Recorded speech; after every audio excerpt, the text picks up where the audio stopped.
అందరు తీసుకుంటున్నారు. అదే లవ్ అనేది యాక్సిస్ కార్డ్ అయిపోయింది అందరికి. లవ్ అనేది పెద్ద అబద్ధం అనే సిచ్యువేషన్ కి, అబద్ధం అనే దగ్గరికి వచ్చేసినాం మనం. లవ్ అనేది ఒక పెద్ద అబద్ధం. ఏం చెప్తున్నారా నువ్వు, దొబ్బేడికి వెళ్ళి లవ్ గురించి చెప్తున్నావారా? లవ్ అంటే ఏంద్రా అసలు నీకు, నీ ఫీలింగ్ ఏంది? మమ్మీ నా పేరెంట్స్ కన్నా ఎక్కువ ఎవరు ప్రేమిస్తారు? ఎవరు ప్రేమలో నమ్మినావు అనుకో, మమ్మీ పేరెంట్స్ ప్రేమల పేరెంట్స్ దగ్గర ఉన్న ప్రేమని డిస్టర్బ్ చేసినట్టు. ఎక్కడికన్నా పో, ఎంత దూరం అయినా పూరి, పేరెంట్స్ ప్రేమ కన్నా ఏది గొప్పది కాబట్టి కాదు. ఏది చేసినా మనం పేరెంట్స్కి ఇష్టం అయ్యేటట్టే చేయాలి. ఒకవేళ మనం తప్పు చేస్తున్నా పేరెంట్స్కి చెప్పి చేయాలి. అంటే లవ్ లవ్ మీద మీ అభిప్రాయం ఇంతే? లవ్ పైన పెద్ద అభిప్రాయం ఏమి ఉండదండి. లవ్ పైన అభిప్రాయం అంటే ఒక్కొక్కరు పేజీలు చెప్తారు. మనకేం ఉండదు. తిన్నామా పడుకున్నామా తెల్లారిందా అన్నట్టు ప్రేమ కూడా అంతే. ప్రేమది గురించి నేను ఒక షార్ట్ స్టోరీ విన్నా రీసెంట్గా, తెలిసిన వాళ్ళది. ఇవాళ ఒక అమ్మాయి ఉంది, ఓ అమ్మాయి ఒక అబ్బాయి, వాళ్ళిద్దరు ఒక దగ్గర జాబ్ చేస్తుంటారు. ఆ అమ్మాయిని ఆ అబ్బాయి ప్రేమిస్తుంటాడు. ప్రేమించుకుంటూ అన్ని చేస్తారు కదా ప్రేమ అయినాక, బ్లా బ్లా బ్లా బ్లా బ్లా బ్లా బ్లా చేసేటప్పుడు బాయ్స్ అన్నాక సిట్టింగ్ వేస్తారు కంపల్సరీ.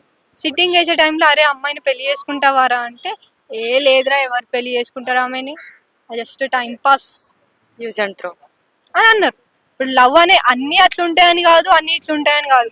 ఎవరైతే లవ్ చేస్తున్నారో సిన్సియర్గా వాళ్ళకు కూడా కైండ్లీ రిక్వెస్ట్ ఏంటంటే, వాళ్ళని పెళ్లి చేసుకొని ఇష్టపడి హ్యాపీగా లైఫ్లో ఉంటాము అని అంటేనే, వాళ్ళకి ఇష్టం లేదన్నా సరే వాళ్ళ పేరెంట్స్ దగ్గరికి వెళ్ళి వాళ్ళ ఫ్యూచరే చూస్తారు పేరెంట్స్ కూడా.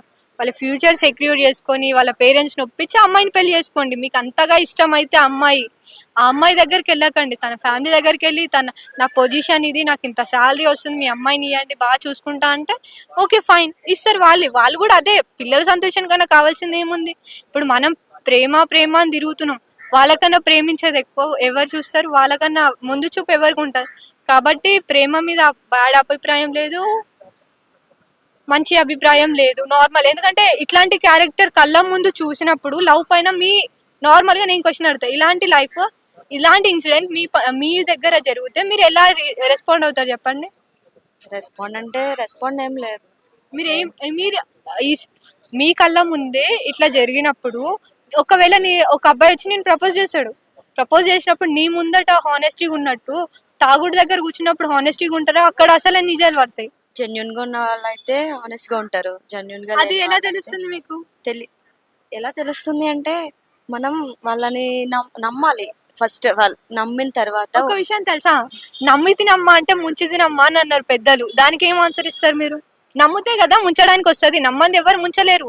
ఎవరైనా సరే నమ్మితేనే ముంచుతారు. దానికి మీ ఆన్సర్ ఏంటి? అందరూ ఒకేలా ఉండరు అని నేను అంటా. అదే అందరు ఒకేలా ఉండరు తెలుసు. అందులో ఎవరిని నమ్మాలి ఎవరిని నమ్మొద్దు ఎలా తెలుస్తుంది? ఒకసారి మోసపోతేనే కదా తెలుస్తుంది. పోకపోయినా సరే మనం ఏమనుకోవాలి, అరే ఇలా కూడా జరగవచ్చు కదా. మనం ఎప్పుడు పాజిటివ్ ఆలోచించి పాజిటివ్ లోకం పోతున్నాం. ఒకవేళ నెగిటివ్ అయితే లైఫ్ ఏంటి? దాని క్వశ్చన్ ఆన్సర్ మీరు చెప్పండి. ఇప్పుడు నేను చెప్పాను కదా స్టోరీ, ఆ అమ్మాయికి తెలియదు రియల్ గానే. తన పేరెంట్స్ కి చెప్పు అని అంటే, చెప్తా మా డాడీకి బాగాలేదు, మమ్మీకి బాగాలేదు అని అబ్బాయి చెప్పిండు. సరేలే చేస్తారు కదా, చేసుకుంటాడు అనేసి తను కూడా ఓకే అనేసి అన్నది. కానీ ఆ అమ్మాయి లైఫ్ ఏంటి నెక్స్ట్? ఇట్ల మీద నాకు ఎక్స్పీరియన్స్ లేదు. మీరు క్వశ్చన్ వేసిన ఆన్సర్ చెప్పలేదు. Okay, I don't know anything. మరి నాకు ఆన్సర్స్ ఇస్తేనే నాకు చెప్పండి.